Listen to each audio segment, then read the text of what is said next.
Well, here's a question on the Syrian story that many are not considering. Can we afford to attack Syria?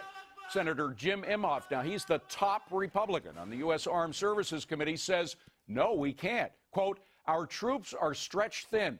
The defense budget has been slashed to historically low levels. No red line should have been drawn without the strategy and the funding to support it, end quote. So is this further proof that our debt is actually a national security risk?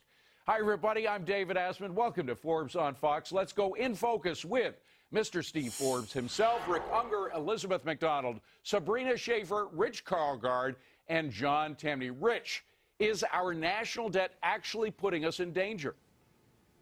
Yeah, I really think it is. It would be very difficult to follow the Powell doctrine today. Remember, Colin Powell said we ought to have sufficient resources to be able to fight two major wars at the same time in different parts of the world. Right.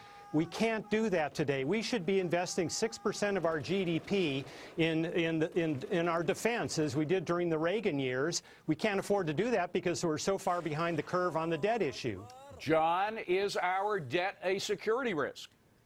I'm going to respectfully disagree with Rich. We spend more than the top 10 countries behind us combined on defense. If there's a national security issue here, it's the fact that we defend some of the richest countries and regions in the world without defending the United States. And if you look at the deficit more broadly, if anything, that makes us safer. China's far less likely to want to bomb us if we owe them money than if we don't owe them money.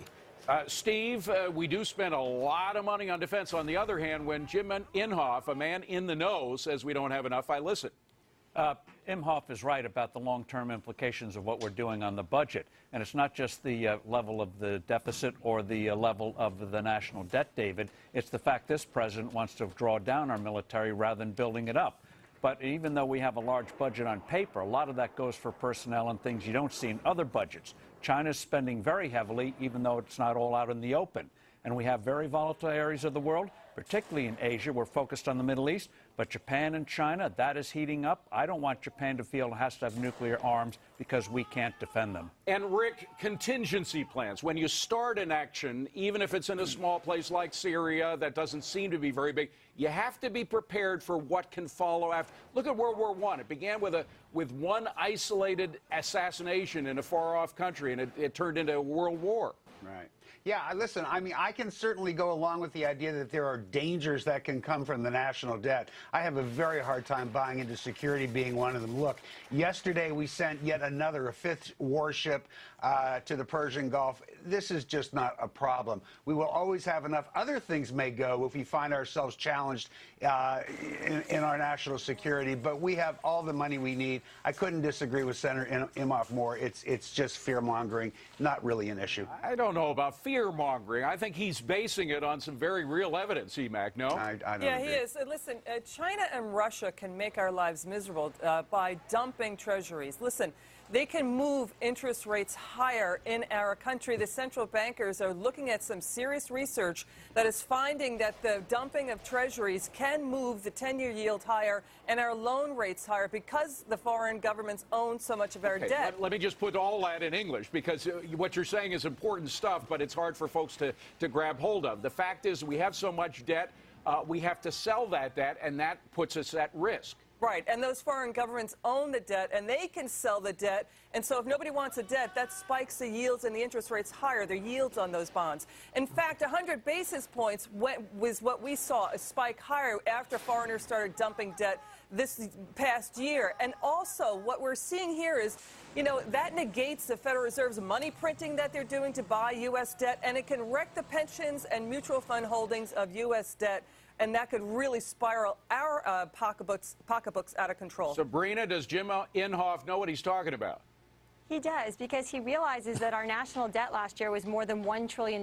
It's 3 times larger than it was under George W. Bush, 18 times larger than it was under President Clinton. And the fact is, I don't support going into Syria in a military invasion, but we do need to have the financial and political flexibility to tackle whether it's a foreign entanglement, an environmental calamity, a health scare, and the sort of drowning under the tsunami of debt does not allow us to protect ourselves. And John Tammany, let's just look at one angle of this, which is that Iran supports Assad. He supports the guy that we're going after in this battle.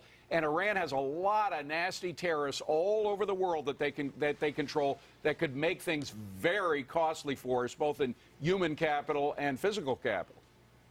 Well, that wouldn't change my view. I mean, I think at some point conservatives have to get real. If they're for small government, they can't then be for having a military force projected around the world defending some of the richest countries in the world. If we dislike welfare here, we've got to dislike the free military care we give for everyone else. Steve, that sounds like a sound argument.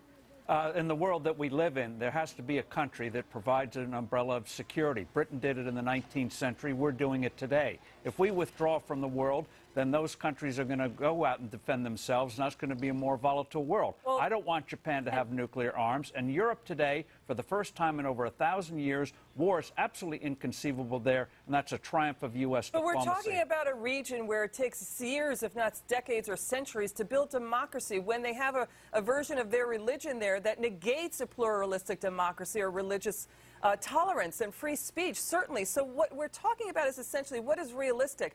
Also, the other issue, David, to consider, if we see oil price spikes because more Mideast region, right, we could tip the U.S. into a recession. That's another factor. That's a very good point. But, Rich, the question also, hold on a second, Rich, the question is priorities. The question is where we're spending our monies. And, frankly, I'd rather spend more on my security than I would on windmills that aren't working. Boy, I couldn't agree with you more. And look, let's be realistic. Steve mentioned China. They're very ambitious about high technology warfare.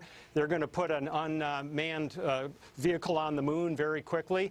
Russia is trying to reassemble the Soviet Union. I don't think Europe's going to have the guts to want to stop them. We've got some real issues out there. Let's not kid ourselves. We should be spending 5 or 6% of our GDP on our defense. And, Rick, this thing could spin out of control. Yeah, I mean, we're kind of changing now to the relative values of doing this. I got to say, there must be something in the drinking water in Washington, D.C. today, because John Tammany's kind of making sense. Wait a minute. He makes sense all the time. Go ahead, Rick. Look, I mean, if we're going to cross into this, look, President Obama is faced with an unbelievably difficult choice here. He can't win, it seems, either which way he goes. Wouldn't want to be in his shoes. But some of the points you're making about avoiding this battle are very good points. I'm not sure it's the best thing for us to be doing right now. The best national defense, David, is to have a strong economy, which this president's policies are making impossible, and then we wouldn't be having this debate today. Sabrina, every time the United States lets its defenses down, whether it was just before World War II or just before 9/11, that's when our enemies seem to attack. Again, it seems like we might being lulled into that again. Obama has taken a lot of money out of defense in order to support his windmills and other things. That's right, and we want our lawmakers here at home to be able to act in the best interest of the people here in America. But when we have countries like Bahrain and Libya and Venezuela and China that own such large amounts of our debt, it limits our ability to act in the self-interest of the American people, and that's what's very concerning here. By the way, Steve, the debt, the focus on the debt, I think, is of less interest to you than the focus on priorities and spending, right? I mean, it's the spending that bothers you more than the debt, right? Well, Milton Friedman was right back in the day when he said that he'd rather have a $1 trillion budget that is in deficit than a $2 trillion budget that is in balance, because it's withdrawing resources from the economy. Yeah. But the bottom line is the world is a better off place. We're obviously better off when we have a vibrant economy. That makes for a vibrant defense. And I think even John Tammany could agree with the debt part of that issue, right? Well, I don't even know there. I mean, if China and Russia decide to sell our debt, they hurt China and Russia far more than they hurt the United States. But I am with Steve certainly on the debt aspect of it. I'd much rather have a major deficit with smaller government than a balanced budget at $4 trillion. I've never understood the GOP worship of that. Last word for the libertarian. Thank you, folks. Coming up next, now